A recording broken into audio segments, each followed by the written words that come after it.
വേമ്പനാട്ടുകായൽ നീന്തിക്കടക്കാനൊരുങ്ങി 10 വയസ്സുകാരി. കുറുപ്പമ്പടി രായമംഗലം നന്ദനത്തിൽ സുമേഷിന്റെയും നീതുവിന്റെയും മകൾ വൈഗയാണ് ആ കൊച്ചുമിടുക്കി. ഇരുകൈകളും കെട്ടിയിട്ട് 7 കിലോമീറ്ററോളം നീന്തിക്കടന്ന് വേൾഡ് വൈഡ് ബുക്ക് ഓഫ് റെക്കോർഡ്സിൽ ഇടം പിടിക്കാനുള്ള ഒരുക്കത്തിലാണ് വൈഗ. വേമ്പനാട്ടുകായൽ നീന്തിക്കടക്കാൻ ഒരുങ്ങുകയാണ് 10 വയസ്സുകാരി വൈഗ സുമേഷ് എന്ന കൊച്ചുമിടുക്കി.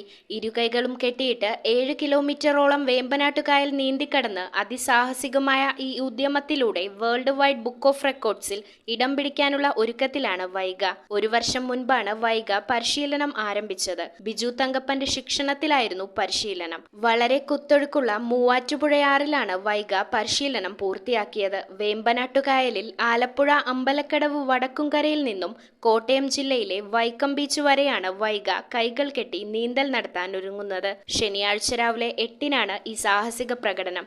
News bureau, Perumbavoor. 3.5 വർഷം മുൻപ് അവളുടെ ആഗ്രഹത്തിന് ഇതുപോലൊരു ലെറ്റർ ഞാൻ കൊടുത്തു. അന്ന് അവൾ എന്നെ നോക്കി ഒന്ന് സന്തോഷത്തോടെ ചിരിച്ചു. ഇപ്പോ അവളുടെ സ്വപ്നങ്ങളും എല്ലാം യാഥാർത്ഥ്യമാക്കി. സ്വപ്നങ്ങളെ യാഥാർത്ഥ്യമാക്കി എംബിറ്റ്സ് എഞ്ചിനീയറിംഗ് കോളേജ്, കോതമംഗലം.